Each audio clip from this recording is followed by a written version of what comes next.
Alright, so this video, this is about our camp. My wife and I bought this about a year ago, and that was the camp, and it had electricity only. You see the telephone pole with overhead service. That telephone pole come down, and there's a 200 amp box there.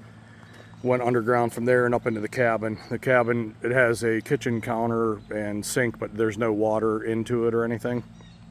There's no bathroom in there. It's an outhouse, what you see back there. So what we needed to do was come up with a way to be able to take a shower and have a way to like wash hands, clean dishes, stuff like that. So I ordered this shed from a local Amish place up here near Tynesta, PA, and this is a what is it, 24 by 12 shed. I had extended eaves put on it, and it came just empty. There was no shelving, no nothing, just an empty shed. So now what I'm going to show you is what we did. First of all, we built the ramp, and that allows me, when we're leaving or when we get here, we can get the tractor out of there, but the tractor sits in there with plenty of room around it.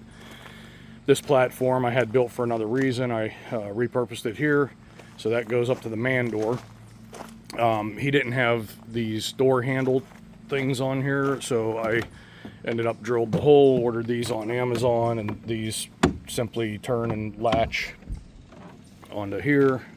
I have one on that door over there. This door closes with a latch there and a latch there that go into, let me get out of the sunlight here. Okay, I drilled a hole there for the bottom one, and there's a hole there for the upper one. So that door latches into the floor and the ceiling, and then this door comes over, you turn the handle and it key locks if you want it to.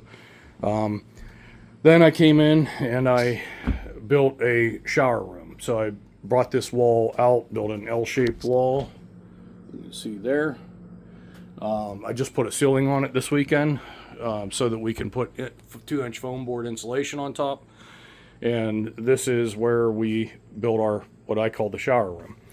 So I went to Home Depot. I think this was $200, $250. This is a laundry tray. I got just an inexpensive no-name faucet off of Amazon. This came with a faucet. I wanted a big gooseneck with the, the typical pull-down type thing there. Also sourced on Amazon was the Gasland instant water heater. Also sourced on Amazon is a TDR Force water pump. This is like an RV style water pump. I went on Facebook Marketplace. I found a used shower insert. I paid, I think, $100, $125 for this, sitting in some guy's backyard covered in green mold. I cleaned it all out. I put a new Delta valve set in it and Delta shower head in it. Bought on Amazon some of these high stick shelving that seems to work extremely well. We've begun putting polyurethane on all the wood to try to keep the dust down, but yet keep the wood looking pretty natural. I think it's working real well. We had the whole shed wired. A buddy of mine's a union electrician. He came up here and we spent, I don't know, I'm going to guess $600-700. So what we ended up doing was, you can see down here, let me see. So you can see down here, we brought in, four circuits, 3 in use, one's a spare. So you see, knock the brush down here. So this one here is marked spare, and it just terminates into a box. It does not have a breaker on the other end. It's just sitting there waiting in case I need it. So I have 3 circuits. So what I did, let me back out here. So I have a 20 amp breaker that feeds outlets and 1 LED light in here. So there's 2 outlets here, 2 outlets here, ground fault circuit interrupt. So that's this circuit light switch, so you can turn your light on and off. Then I have another 20 amp breaker that feeds all outlets around the building. There's outlets as you go down. I have, right here, I have a power strip plugged into an outlet. So that's 20 amp circuit, and there's a ground fault circuit interrupt hiding back behind there, and that's for all of the outlets. Then I have another 20 amp circuit that does all of the outlet boxes we put in for the lighting. So there's one there, there's one there, and well, that one there's on the other breaker, but that's in the bathroom. So I have the 2 lights off of this one. I have the ceiling fan that has a light, and that light off of that one. So that's a 20 amp circuit. And I screwed up. No, there's 5 wires coming through, because there's another 20 amp circuit dedicated straight to this wire that you see here. So this is a separate 20 amp circuit just for the refrigerator. So this way out here we have, food, drinks, whatever. We have, frozen stuff there. There's some stir fry from Costco. That's some good stuff. All right, so let's run outside real quick. And yeah, so this shed, this is like the best thing that I could come up with, and I absolutely love it. We are able to take a shower every night before we go to bed when it's warm. Take a shower in the morning if you want when you wake up. It just, lets you feel more like a human. So this is the box that was here originally off of the telephone pole.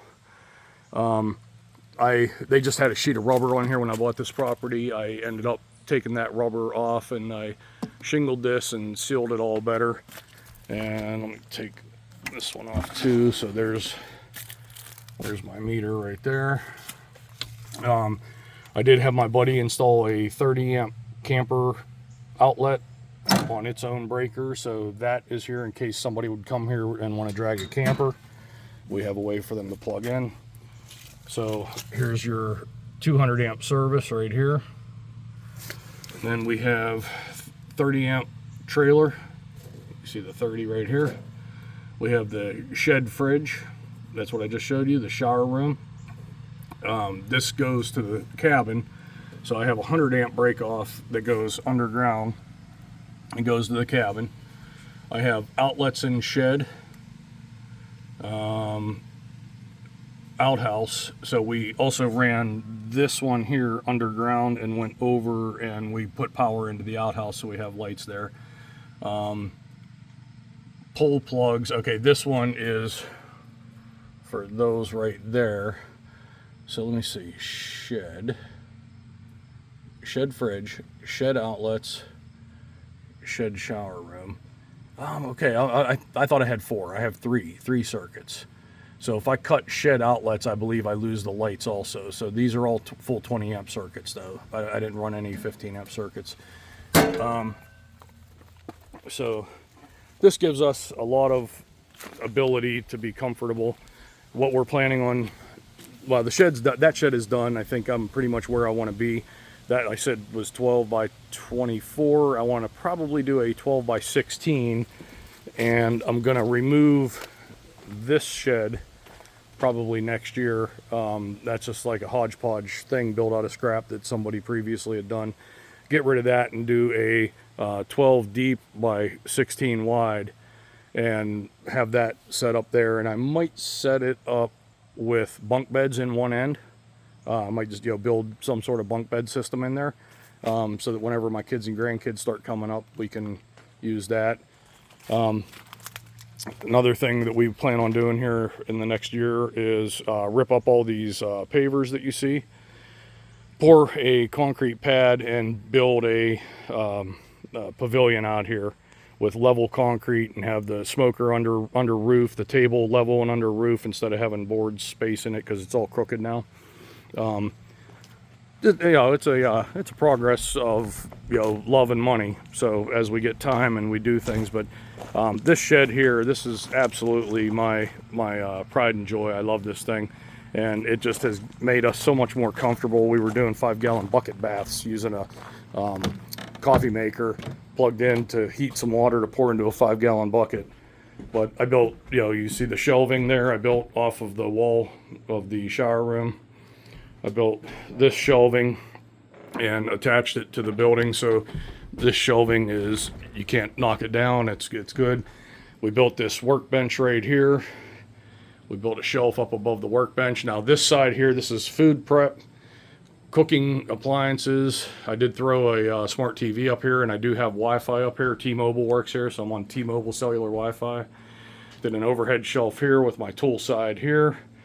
Got some kerosene heat for now. We're going to be doing something different in the future, possibly a mini split. Have my saw for doing my work, my woodwork. and I have an overhead shelf there, far away from the food area, so I can store all my chemicals and whatnot there. So this is basically ice maker, alcohol, spices, cooking supplies, grilling supplies, stuff like that. And then we keep our dirty clothes laundry here. That way you can come on here at night when you're done, throw your dirty clothes in here, get your shower, put on your PJs or whatever you want. And yeah, we're real proud of what we've done. And I think we're about finished. I can't think of what more I want to do in here. I think, my wife used this a lot as a sitting room in the afternoon. We put, a couple lawn chairs out here, and we sit here and we watch our TV up there. If it's hot, we have the fan running. And it's, comfortable. You could open up windows, get some air through here. Just a very nice, usable space. Until we get this building, we're going to expand it, and we're going to make it a much more usable space. For right now, we use that primarily just for sleeping, and we do have another smart TV in there. We'll go in there at night whenever we decide it's bedtime. We'll turn on the TV till we're about to pass out, and then we go to bed. But that's it, and we're having a good time, and it gives me and my wife a lot of activities to do together and things to think about and talk about and argue about, and there's no short-term end in sight. I think this is going to go on for at least 3 more years to get that building done, because we want to kick that building 10 feet out the front and 10 feet that way out the side, do a full wrap deck. I'm going to change it from T111 to all board and bat, similar to what this shed is. And as that comes along, I'll eventually get to the point where it's done, but I'm also 53, so by the time I'm done, I figure I'll be 56, 57. And it'll be a short time in it at work, getting ready for retirement, and then be able to come up here, and hopefully the work will be done while I'm young and healthy, and I can tend to come up here and relax more. All right, guys, thanks for checking out my shower shed. I think this is a fantastic use of space, and I did it fairly inexpensively. I'll go over it real quick again. I think I paid $250 for the sink. Threw away the faucet that came with it. That was about $80 for that faucet on Amazon. Around $250 for the Gasland water heater. And you do have to plumb your exhaust because you're running your fumes out. So I don't know if you can I get up there to see? You see I have the exhaust up there to that screen. I found a used shower insert for around $125. The Delta shower faucet and Delta shower head, call that another couple $100. Believe that was around $60 for that pump. The PEX fittings and stuff like that probably have another $100 in. So there's not a lot of money spent here for the amount of comfort and convenience you get. Having a friend that's an electrician meant that I was able to not pay labor and get all this done properly, and I'm safely wired, ground fault interrupts on everything, breakers installed, all that stuff, for really about $500. I did bring my backhoe up, and I dug about a 24-inch trench to run my power underground, so it's safely tucked into the earth in PVC pipe. We also have this on the back side of the shower. I could have extended the room, but I wanted to have this cubby hole that eventually I won't be storing lumber and stuff in, and I'll be able to organize that a little bit better, possibly build a shelf up here and across that back and get another high shelf there, and still be able to use it for chairs and stuff and keep the shelf above my head height. I'm 5'8", so that'll be easy because I'm short. But yeah, if you have a camp and if all you have is power, all you need to do is what I did. I forgot to mention 2 IBC totes. So I got all this stuff off of Facebook Marketplace also. This is 2 275-gallon IBC totes. Sorry, I'm in the sun here. And I just run a hose to a hose bib right there. Let me zoom in on that. So I have a hose bib right there. All right, so have these 2 275-gallon totes. I have a 150-gallon tank that's light enough that I can grab this tank by myself and slide this into the bed of my truck. I go to the spring, I fill that up with spring, I back my Super Duty over here, I let it gravity feed down in because my bed's high enough that it'll gravity feed that tank down into these IBC totes. I put a quart of unscented bleach when I fill the tote. And we can go for about 3 months on these 2 tanks, taking showers, washing dishes, doing everything we want to do with no stress. So I don't have to make sure I bring my truck up here. I can drive my little SUV thing and just every few months bring my truck up if I need lumber or if I need water or something like that. So this hose just lays on the ground right now. I may bury it, I'm not sure. I might do something more permanent. But just basically run it into that hose bib, open up that valve, open up the valve right here. You see there's the on-off valve for the IBC tote. It's on right now. So you run that hose over there and go in there and plug in that RV water pump. Now, RV water pumps you could buy in 12 volt or you could buy in 110 volt. The ones that I bought are 110 volt because I knew that I already had power. I knew I was bringing power in here. So this RV pump, you see the cord coming out, and that cord comes up and goes right into there. So when we leave for the end of the weekend, all we do is pull this cord, turn the propane off, turn the hose bib off, and rotate the valve on the IBC tote. And that gives you a way to have a semi-off-grid camp like this, where I have no real plumbing. And what I did for my water on my shower and my sink, before this shed came in, I took my backhoe and I dug a 4-foot square hole, knowing where I was going to build the shower room. And I built the shower room and I ran the plumbing down and just dropped the water right out of the floor of the building into the gravel that I filled that hole up with river rock. So there's a 4-foot by 4-foot by 4-foot hole full of river rock that my water drops into, and the water just goes away. It never runs out from under the building, never has a problem. People up here in the mountains up here, this was not my idea. I was told by other people that this is a real common camp shower way of solving this. Dig that hole, fill it with gravel, let your water go, the earth will take it away. And there's guys I was talking to that said, yeah, they've had this done for 40 years or so, and they've never had to touch it, never had to do anything with it. So anyways, I just wanted to share that with you, give you an idea how to set up a cool shed storage area and get your shower going if all you have is electric on your site.